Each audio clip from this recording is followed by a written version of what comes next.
JD එකෙන් අරන් ආයි ඩයිහෙට්සු රොකී එකක්.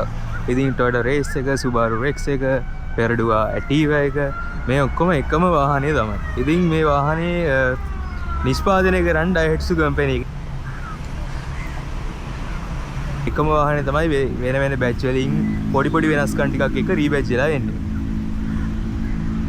ඉතින් 1989 ඉඳන් 2002 වෙනකන් ඕගොල්ලන්ට මතක ඇති ඩයිහෙට්සු රොකී එක ආවා. ටිකක් බොක්සි ෂේප් එකක් තියෙන 2-door ජීප් එකක් විදිහට SUV එකක් විදිහට ලංකාවේ ටිකක් ෆේමස් වුණා.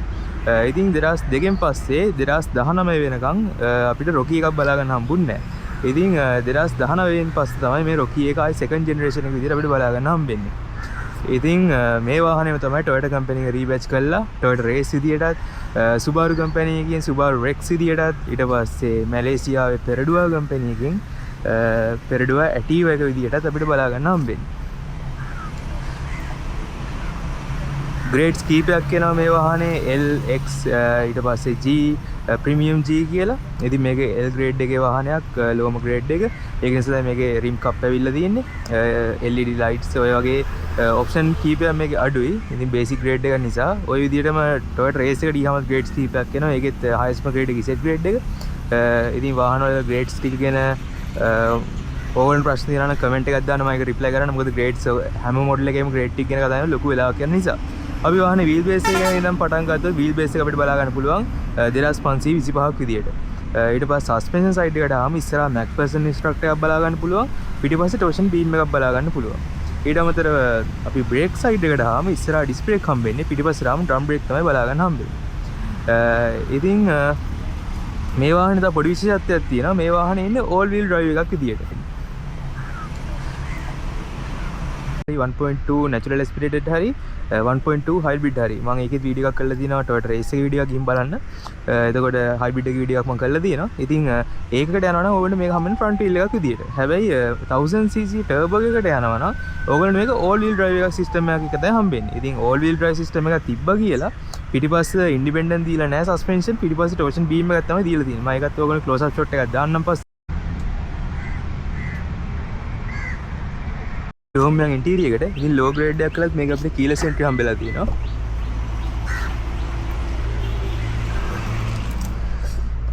ඉන්ටීරියර් එකට ආවම කැබින් එකට ලොකුවට නොයිස් එන්නේ නැහැ. ඉතින් මේක ලෝ ග්‍රේඩ් එකක් නිසාත් අනිත් එක මේක බජට් ෆ්‍රෙන්ඩ්ලි වාහනයක් විදිහට හදන නිසාත් මේකෙත් අපිට ඉතින් හાર્ඩ් ප්ලාස්ටික් තමයි බලා ගන්න හම්බෙන්නේ. කලින් මම රේස් එකේදීත් කිව්වා, රේස් හයිබ්‍රිඩ් එකේදීත් කිව්වා හાર્ඩ් ප්ලාස්ටික් වලින් හැමදේම වගේ ෆිනිෂ් කරලා තියෙන්නේ. ඉතින් ඊට අමතරව මල්ටි ෆන්ක්ෂන් ස්ටියරින් වීල් එකක් හම්බ වෙනවා. මේක ඩුවල් මල්ටි ෆන්ක්ෂන් ඉන්නේ නැහැ. මේ අපි මීට හයිස් ග්‍රේඩ් එකන එකක් හම්බ වෙනවා. ඊට පස්සේ අපිට මීටර් බෝඩ් එක පැත්තට ආවම මේකෙත් පොඩි වෙනසක් වෙලා තියෙනවා. ඇනලොග් මීටර් බෝඩ් එකක් හම්බ වෙලා තියෙනවා. ඇනලොග් විදියට ගේජ් ක්ලස්ටර් එක හම්බ වෙලා තියෙන්නේ ලෝ ග්‍රේඩ් එකක් නිසා. හැබැයි මම නම් පර්සනල් මේ ගේජ් ක්ලස්ටර් එකට කැමතියි. ඉතින් රේස් එකේ මේකේ ඇත්තටම ඉන්ටීරියර් එක ලොකු වෙනසක් බලා ගන්න හම්බෙන්නේ නැහැ. අපි දැන් මේකේ හයිස් ග්‍රේඩ් එකට ගියොත් මේ රෙඩ් කලර් එකෙන් මේ ටික ෆිනිෂ් වෙලා තියෙනවා. ඊට පස්සේ ක්‍රෝම් කලර් ඩිසයින් ටිකක් තියෙනවා. මේ AC වෙන්ට් එකම ක්‍රෝම් කලර් එකකින් යන්නේ. ඉතින් ඒ මොකුත් නෑ, ෆුල් බ්ලැක් ඉන්ටීරියර් එකක් හම්බෙන්නේ මේක බේසික් ග්‍රේඩ් එකක් නිසා. අනිත් එක මේ ඔය ආපු ගොඩාක් ඔප්ෂන් මේකේ අඩුයි ඇත්තටම. හැබැයි සීට් හීටර්ස් ටික ඒ වගේ ආපු බේසික් ඔප්ෂන් කීපයක් මේකේ තියෙනවා නැත්තේ නෑ. ඒ කියන්නේ ඔප්ෂන් සෑහෙන අඩුයි කියන්නේ ලෝ ග්‍රේඩ් එකක් තමයි. සාමාන්‍යයෙන් අපි ඇල්ටෝ වල එහෙම ලෝ ග්‍රේඩ් වල ගියාම පිටිපස්සේ වයින්ඩර්ත් එනවනේ. ඉතින් දැන් මේකේ එහෙම නැහැ. මේකේ සාමාන්‍යයෙන් අපිට ඩේලි එදිනෙදා පාවිච්චි කරන්න ඕන වෙන හැම ඔප්ෂන් එකම දීලා තියෙනවා ලෝ ග්‍රේඩ් එකක් වුණත්. ඉතින් LED light, alloy wheel ඒ වගේ පහසුකම් ටිකක් තමයි අඩු වෙලා තියෙන්නේ. ඉතින් මේ වගේ තමයි වාහනේ ඩ්‍රයිවිං සීට් එකට හම් බලා ගන්න තියෙන්නේ. ස්ටියරින් wheel ඇඩ්ජස්ට්මන්ට්ස් හම්බ වෙනවා. අපි කොහොම යම් පිටිපස්සේ විස්තර ටික කතා කරලා.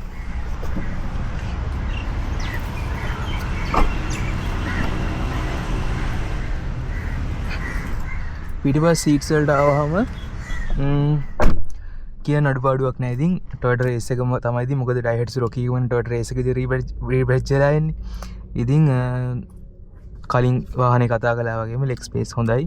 3 දෙනෙක්ට යන හෙඩ් රෙස් හම්බෙලා තියෙනවා. ඉතින් 3 දෙනෙක්ට වඩා මම මේක දෙන්නෙක්ට තමයි රෙකමන්ඩ් කරන්නේ. මොකද 3 දෙනෙක්ට යන්න පිටිපස්සේ 3 දෙනෙක්ට යන්නේ ඒ තරම්ම ඉඩ කඩක් නැහැ ඇත්තටම. හැබැයි 3 දෙනෙක්ට උනත් ගමනක් බිමනක් යන්න පුළුවන්. 4 wheel එකක් වුණා කියලා කියන්නේ all wheel drive තිබ්බා කියලා මේක ලොකු flow hump එකක් නැහැ. ඉතින් මේ වගේ දේවල් තමයි පිටිපස්ස කතා කරන් තියෙන්නේ. ඉතින් මේ ඔක්කොම hard plastic තමයි විනිශ්ලා තියෙන මුල් ඩෝ එකම. හැබැයි දැන් මේකත් එක්ක මම නිකන් CHR එක කම්පෙයාර් කළොත් CHR එක මේකත් එක්ක කම්පෙයාර් කරන්න බෑ. මොකද මේ CHR එක මීට වඩා ටිකක් කම්ෆර්ටබල් ස්පෝර්ටි පැත්තට බර වාහනයක්.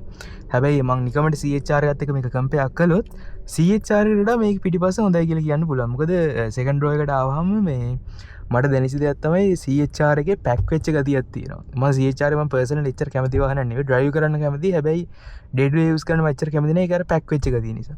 දැන් මේකට ආවහම මේකට Toyota Race එකට Subaru Rex එකකට Peredo Active එකට ඔය මොකට ආවත් ඉතින් මේ විදිහට මේ හොඳ view එකක් තියෙනවා. අර පැක් වෙච්ච ගතියක් නෑ. හොඳ ස්පේස් එකක් තියෙන කැබින් එකක් තියෙන ගතිය හොඳට දැනෙනවා. අපි කොහොමද boot space එක කොයි වගේද බලන්න.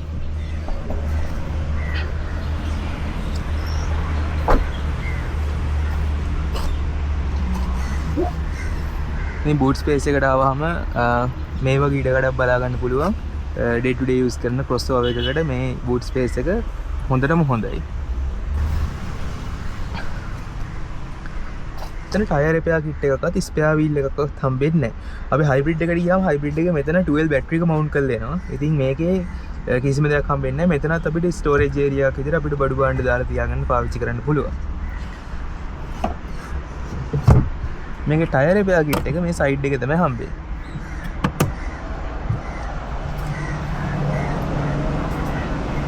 අපි ඔහොම එන්ජින් එක ගැන කතා කළාම ටෙස්ට් ඩ්‍රයිව් එකට යන් කට්ටිය ටෙස්ට් ඩ්‍රයිව් එක තමයි වැඩිපුරම ඉල්ලන්නේ.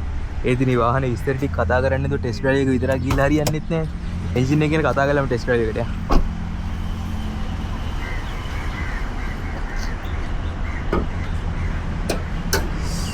මේක අපිට හම්බෙන්නේ 1000cc 3 cylinder turbo charge engine එකක්. එතකොට මේ එන්ජින් එක ටිකක් හුරු පුරුදු එන්ජින් එකක්. ඕගොල්ලොන්ට මේ එන්ජින් එක තමයි හම්බුනේ විට්ස් එකේ. ඊට පස්සේ Toyota Passo එකේ. සෑහෙන වාහන ප්‍රමාණයක 1000cc ආවේ මේ එන්ජින් එක තමයි. මේක 1KR VET එන්ජින් එක. ඉතින් 3 cylinder turbo charge එන්ජින් එකක්.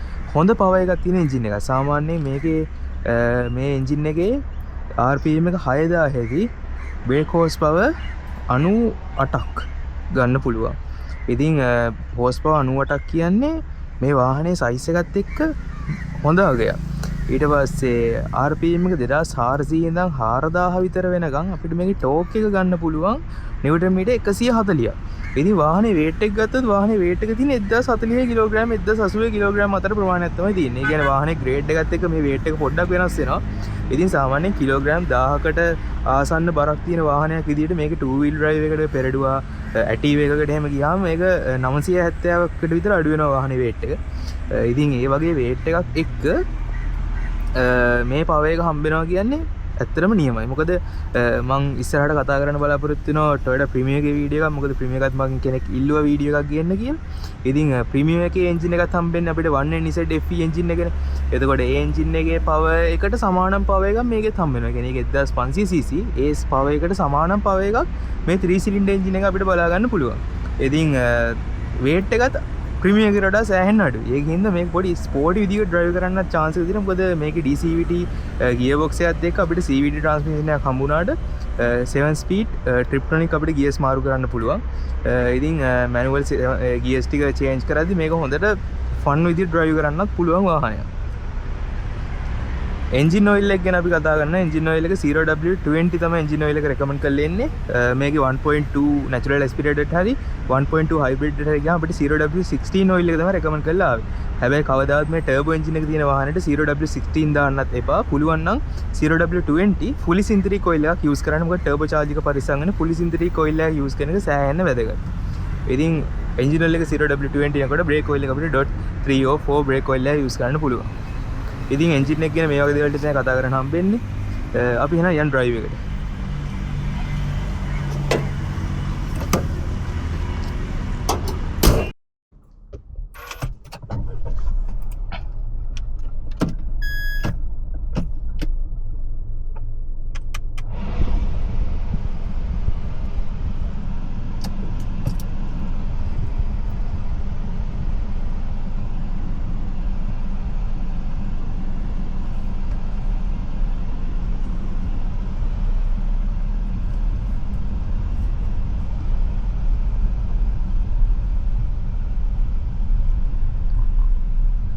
කලින් මම වීඩියෝ එක ගෙනාපු අර e-smart system එක ආපු hybrid වාහනයට වඩා ටෝක් එක ටිකක් මදි ගතිය දැනෙනවා. මොකද අරක අපිට 170 නිව්ටන් මීටර් ටෝක් එකක් බලා ගන්න හම්බුණා.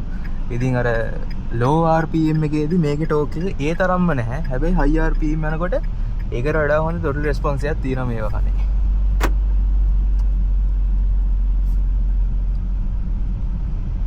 fuel consumption එක ගැන කතා කරනකොට දැනට city එකේ මේක පෙන්නලා තියෙන්නේ 9.6ක් විදියට.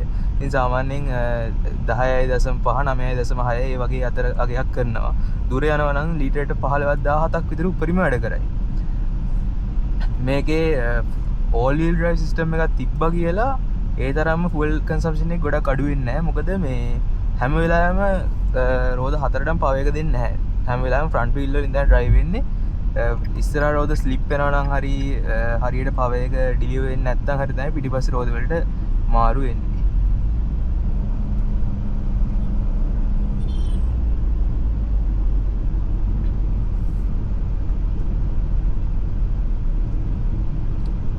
මේ වාහනේ ප්‍රයිස් රේන්ජ් එකත් එක්ක අපි වෙන ක්‍රොස්ஓවර් එකකට ගියොත් ඉන්දියන් වාහනයකට වගේ ඉන්දියන් ක්‍රොස්ఓවර් එකකට ගියොත් රීසේල් වැලියු එක අඩු වෙනවා. ඒ වගේ ප්‍රශ්නත් අඩු. ඩ්‍රයිවිං ෆීල් එකත් හොඳ වාහනයක් විදිහට මම මේක දකිනවා. ඇත්තටම ඩ්‍රයිව් කරන්න හරි ලේසි වාහනයක්. අනිත් එක හොඳ throttle response එකක් තියෙනවා.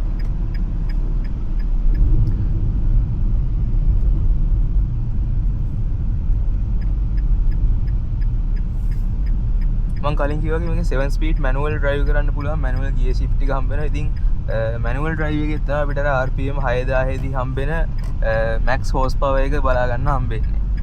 අපි normal drive කරද්දී RPM එක එච්චර rev වෙන්නේ නැහැ. මොකද gears ටික හැම වෙලාවෙම shift වෙනවා CVT transmission එකේ.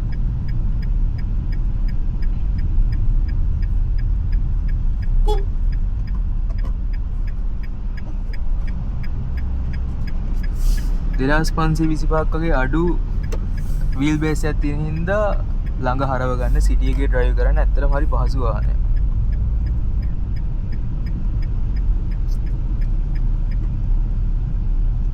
අනිත් එක අලුතෙන් එන හැම වාහනයකම වගේ මේකේ ඉකෝ වයිට් සිස්ටම් එක තියෙනවා.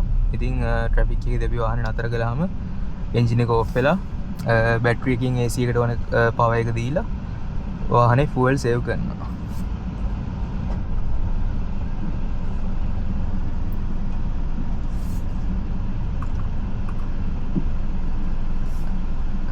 තව දෙයක් තමයි මේ ඩයිහට්ස්ලාගේ මේ වාහන සෙට් එකේම Toyota Race එකේ ඇතුළුව මේ පවර් මූඩ් එක බලා ගන්න පුළුවන්. මේක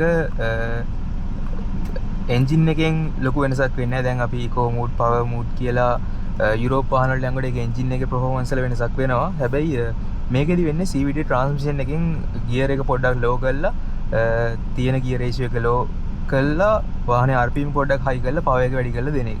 ඉතින් වාහනයක් ඕවර්ටේක් කරනකොට එහෙනම් මේ මෝඩ් එකේ මෙතන පෙන්නනවා පවර් කියලා. මේ ඒ විදිහට වාහනයක් ඕවර්ටේක් කරගන්නකොට එහෙම තව ටිකක් ඕන නම් ස්පීඩ් කරගන්න ඕන ඇක්සලරේෂන් එක තව ඕන නම් අපිට ඒක පාවිච්චි කරන්නත් පුළුවන්.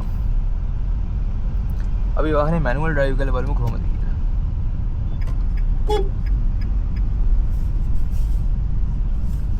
දැන් එකපාරක් ගියක ස්ලයිඩ් කරාම අපිට S කියලා තමයි පෙන්නන්නේ. ඊට පස්සේ අපිට අප් ඩවුන් කරගන්න පුළුවන්.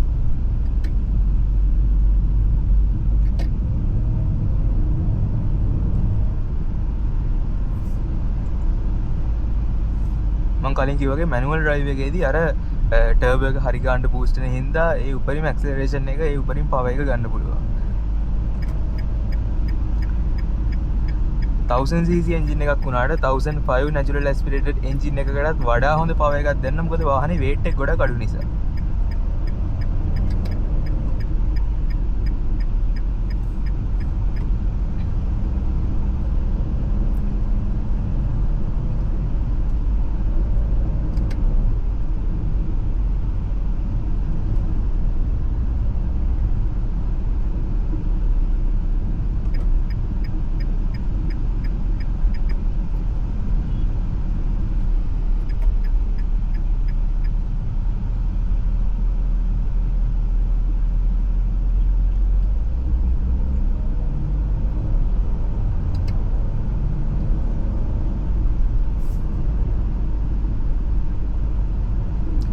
ඉතින් ෆැමිලි එකේ පාවිච්චියට එදිනෙදා ඔෆිස් යන්න ඉඳලා ට්‍රිප් එකක් යන්න ඒ වගේ ගෙදර පාවිච්චියටත් ඉඳලා හිටලා වාහනේ පිකප් කරලා පොඩි ෆන් එකක් ගන්නත් මේ වාහනේ නියම වාහනේ. Toyota CHR එකේ තරම්ම හැන්ඩලින් හොඳ නැහැ. ඊට වඩා පොඩක් බොඩි රෝල් එක එහෙම දැනෙනවා. හැබැයි ප්‍රයිස් රේන්ජ් එකත් එක්ක බලද්දි මේක මට කියන්න අඩුපාඩුවක් නැහැ. එහෙනම් තවත් මේ වගේ වීඩියෝ එකක් අපි හම්බෙමු. Safe drive. My feet hit the pavement, a brand new equation. The sky's turning gold, a warm invitation. I'm breathing the fire of this kinetic sunrise. Got the rhythm of the city and its open skies. Every step I take is a shock wave now. On top of the world and I don't know how. I got this neon energy. This neon energy. This neon